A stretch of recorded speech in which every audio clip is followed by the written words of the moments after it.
And then for what might be my favorite interpretation of the battle against Nyx for the many versions of Persona 3, including the 4th movie Winter Rebirth, which is already incredible. In this version, as Nyx begins her orderly arcana shifting with associated preambles, each of them see ethereal versions of the full moon shadows based on the arcana she's on. For the Fool, there's nothing yet. But then when Yukari sees the shadow that was on the dorm rooftop at the beginning, Fuka confirms his magician typing. Not only is that such an epic detail to add onto the fight, making it not just a battle with Nyx, but a reminder of all of Nyx's shadows that have led them to this moment from a battle perspective and identity perspective. As Nyx breaks the magician and is switching to High Priestess, it focuses on Junpei and gives a collage of Junpei's lows, his struggles, his efforts, and his rise. All as Nyx mentions one's strong will and hard work, allowing one to seize one's dreams. And this goes to Junpei because if you remember, the High Priestess was the full moon shadow from the train, and we know Junpei had a pivotal moment in his characterization in that instance, facing their past and not allowing themselves to relapse, and visiting the defining moments with each of Nyx's statements. From Priestess to Empress, Fuka's tie-in, a voice that echoes wordlessly from the heart, the value in lending an ear to such things. Each of Nyx's lines is similar to what it was in the games, but changed in a way that still hits very nicely. Aigis and Makoto rush in, Mitsuru getting one last look at the Empress Arcana, with her many memories, most notably of her middle school self when she awakened her persona in Tartarus, with her father holding her in his arms, as well as his death later on. Makoto's deflect allows the shift to the Emperor. Akihiko's memories of himself, Mitsuru, and Shinji come forth with the Arcana that reveals the resolve to face all undaunted, courage to find the answer, guidance from others, and the importance of recognizing such things. Yukari takes a moment to heal Makoto, and we get a sweet callback to the start of the manga where she tells him, "Can't heal you if you're dead," smiling this time instead of unsure of him, and right on time for the Lover's Arcana shift to be revealed to her, coming memories of Yakushima, her father, her bonding with Aigis and Mitsuru along with Fuka, and more. The Arcana revealing the understanding of the hearts of others, that joy, that magnificence. And each line of Nyx is just so hard hitting with these panels, man, it's incredible. Aigis is not exempt. She takes a brave solo battle against Nyx for a period, unafraid of Nyx's shift to the chariot due to Athena at her side. Then comes rushing in her memories of meeting Makoto, her talk before this climb, her fight against Ryoji, and her awakening to real love. But this seems to upset Nyx, and thanks to Fuka's warning, they're ready for Nyx's turn up. Ken and Koromaru bear the brunt of this incredible showing both in the fight and facing their traumas. The switch to Justice, they have to escape down the stairs to dodge the unblockable. Herman Arcana, we see Takaya forcing his way up. Shift to the Fortune, then shift to the Strength Arcana.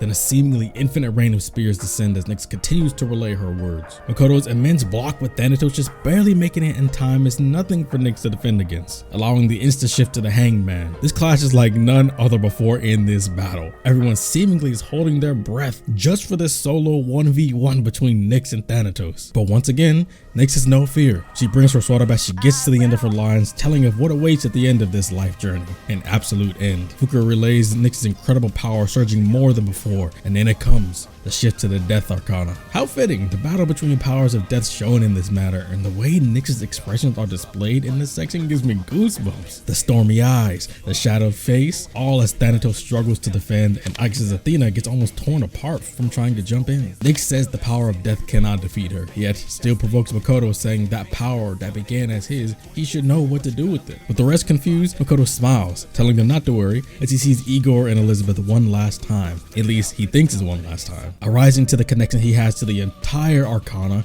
due to the essence of the final Arcana being in him. But not just that, but because he built up a community connected to all of the Arcana as well, granting him this incredible power, the fusion between Orpheus and Thanatos, reborn as something new entirely, a new persona, which they don't give a name to in this manga, so I'll keep it that way. I know what it's supposed to be in the games, but for the manga's sake, I respect y'all. Everybody, even Nyx, just stare in awe, and Aigis has an epiphany, thinking back to their final talk on that roof before this, and the tale of the old woman and me the cat, as she, on her knees, stares at the otherworldly combat between Nyx and Makoto's new powers, thinks of meetings, bondings, rejoicing, departure, loneliness, and the inability to suppress the emotions that come with them, because that's just how it is. As everyone, including her, cries out to Makoto, cheering him on as him and Nyx trade blow after blow, Aigis realizes the ever-transforming, fleeting, and transient nature of every day that makes up life. So they must cherish, pity, value what they are given, because in the grand scheme, it's a miracle that life can be this way in the first place. The rest of the team gathers around her while she's still kneeling on the ground, all of them below this battle for everyone's soul still raging. Look at that scaled shot, man. She is forever grateful grateful for these encounters and bonds because this is the joy of life. So sorrowful, yet so kind because this is the splendor of that which is fleeting. What a wonderful way to put it. And what's even more amazing about this whole battle that has seemingly reached its end as Nyx's body crumbles as it was slashed and sliced over and over, Makoto isn't controlling this new power like a normal persona. He is literally enveloped by it, like it's armor. What incredible execution, man. Now we know next, Nyx's final form appears as the giant eye in the sky. And not much of this is different from the game besides Takaya showing up still trash talking at the top of the stairs, and Aigis legit yelling in agony to stand up against the immense gravity just so she can catch Makoto falling from so high after dropping his transformation. Then, fueled by all of his friends' determination, from C's to social links, he ascends to finish this fight, Fuka relaying everything back to the rest of C's as he stands against his apocalyptic power all on his own.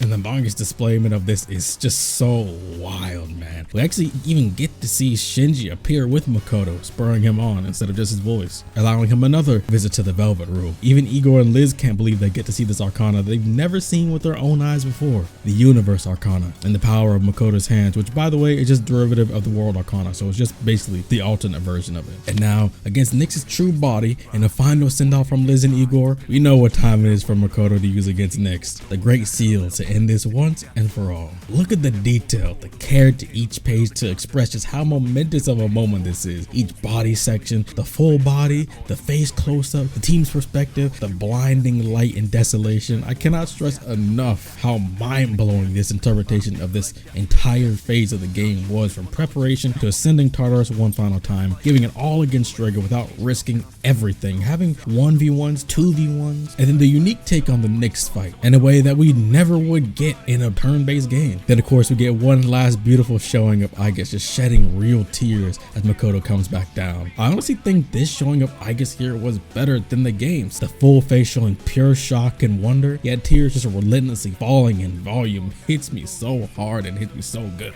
But we all know that's not it for this end game. We face the real heart warmer and heart wrencher of the post-Nyx section of the conclusion to Persona 3, and by this far in, you should know, does a wonderful interpretation and has an original scene that quickly became a favorite of mine. But that's gonna be in the next and final part for this in-game coverage of the Persona 3 manga. Subscribe now and hit the bell so you'll see it when it's up ASAP. It may or may not already be ready or at least prepped for. Again, subscribe and also hit the like and you might just get it faster. We'll see what y'all get the like to. See you guys in the final part.